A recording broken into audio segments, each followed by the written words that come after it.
Hey everybody, welcome to Obscurities and Miniatures. So, we got something interesting and funky today.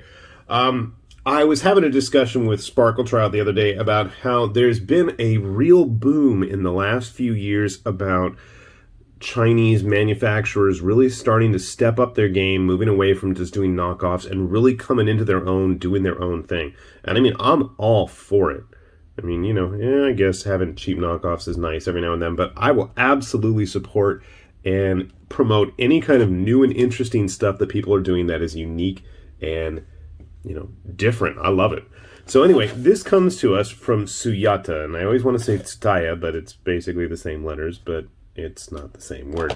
And they put out these sets of samurai infantry, Sanshiro from the Sengoku. So, what's interesting is you've got like a very traditional ukiyo-e style, samurai drawing on the front, and supposedly there are two kits in here. This is a 1/24th scale action plastic model kit. I'm down with that. Yeah, it even says right here in English, 2 kits included. And you get kind of a look at it, and what intrigued me about these was it very much felt like the old Stikfas figures. If you guys are familiar with Stikfas, they were kind of a customizable action figure. I believe it came out of Singapore in the mid-90s, but they had all kinds of stuff. They were kind of a precursor to Zivas and all sorts of other funky toy lines. I dug Stikfas. So anyway, obviously we'll take a look at the sprues in a sec. What do we got down here? Is it sealed? It is. Not for long. I've been itching to sit down and take a look at this kit. I've got a pile of various model kits I just have not had time to build. School has been grinding me down. But thankfully, that's just about over now. Okay, do we have 2 sets? We do have 2 sets of water slides. Cool. I'm going to put those back in the bag so that I don't lose them. Will I remember to use them is an entirely different subject matter, though. Okay, we've got some kind of a correction. That's appreciated.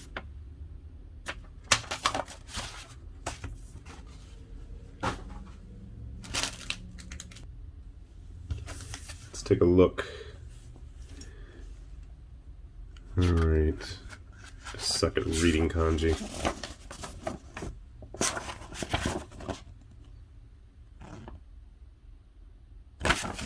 Usual warnings. Some parts are sharp. Be careful. We have the usual icons here. So Suyata has actually put out a bunch of funky kits, but this is the one that really stuck out to me the most. I know they have like these armored nuts, like literally like peanuts and seeds of plants, which I thought was really interesting. And they've got some weird, funky like submarines and stuff, so I might get around to taking a look at it one of these days. So it basically looks like we have 3 main sprues. Do notice we get quite a variety of weapons included, so that's nice. I like how this has like this old school scroll like feel to it. So it looks like you build the guy and then you have to put on the armor, or you can leave the armor off. And there are supposed to be some female ninjas. I think they've been released. There's a few different samurai actually. This is the black armored version. I know there was a red one, and I want to say there's a blue one. And they are not kidding. You do get enough to build 2. Cool. Sadly, there's only the 1 sprue for the weapons, but you do get both. You have a set of long and short swords, as well as the guns and naginata.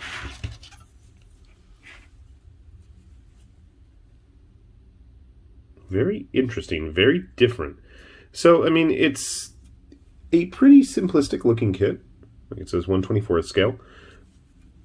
Not anything too complex, and I'm going to guess that it probably isn't going to require a whole lot of paint.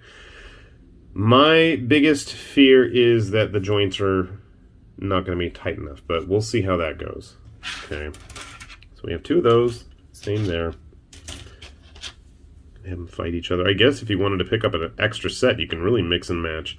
I also believe they had some more kind of peasant infantry, Ashigaru type guys, in addition to the samurais, and they had these really funky, like low poly PS1 era looking World War II Germans, like really intentionally, like I said, like low polygon count PS1 era graphic style, and they looked funky to say the least. But the cool thing is, I mean, if you're interested in any of these kits, it's actually available in the States. I was shocked. I want to say this is being distributed by Bluefin. I'm not 100% sure. I thought I saw that on there.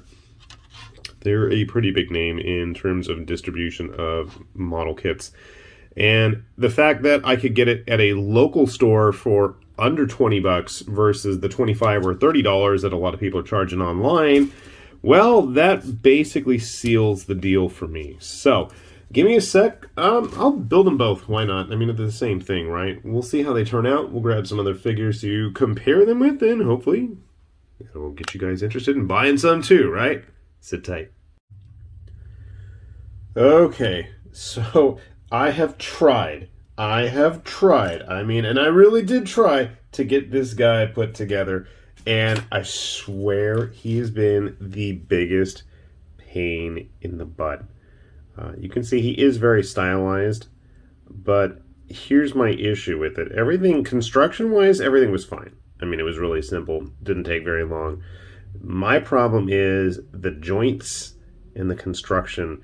The connection spots are so thin, and the way that the joints work is based on how tight and sharp you've got things put together. And I'll be honest with you, I did a nice job, I thought, but everything is just loose as heck. It's just really loose, and it's really frustrating. He can't hold poses really well. His armor keeps popping off everywhere. I would honestly glue it down, except you really can't. Like, these are the skirt armors that go on the sides here, and they don't want to fit unless you glue on the chest plate armor, because there's two connector spots on each side and it meets in the middle. I mean, obviously you're not going to be able to take it off then, but, you know, that's kind of the trade-off. And, like, his armor just keeps falling off. I can't put the swords because everything falls off if I do that then. Surprisingly, the smallest connection points are the shoulder pads, and they've stayed on quite well. His helmet I had fit once, and then it just bounces off. It's... Oh, now you actually want to keep it on. Okay, well, I appreciate that. Thank you, sir. Again, due to the tightness of the joints, it's very difficult for him to hold anything up in a nice action-style pose. It's frustrating because, on the one hand, I like seeing new and original kits, but on the other hand, it stinks when it doesn't want to do what its intended job is. It's really frustrating. I actually, since there are two included, I gave one to Sparkle Trout. Maybe he'll have better luck with it. I honestly don't know. In terms of the actual posability, I do feel it's a bit stifled and limited. I mean, you have kind of lateral movement in the waist, but then the skirt armor blocks everything. The hips can, not the hips, the knees can bend, but they can't go really side to side other than the whole leg. You have the foot can go up and down and obviously mess up whatever kind of pose you're trying to fit him in. Maybe it's just me. I mean, it's not to say that I'm the greatest model builder by any stretch of the imagination. There we go. But, you know, it is kind of frustrating when things don't want to work the way that they're intended to. If you're curious how large this guy is, here is an SD Gundam. I think this is one of the twins from Wu for the most recent Three Kingdoms SD Gundam. So it's a little bit smaller. Obviously, it's more in scale with an actual human. I've got Dong Zhao over here. I'm missing a hand, but I'll have to find it later. Just to give you guys a good idea of the scale. So, I mean, if you want them hanging out with your SD Gundams or kits of those ilk, it would totally fit in. I can't knock the price point at all. I think for what you get two of these guys, and there's enough gear in there to kit them both out. It's going to take a little bit of fiddling around, I think, to get him to a nice and satisfactory state. Obviously, I would probably put some nail polish remover on those joints just to tighten things up a little bit.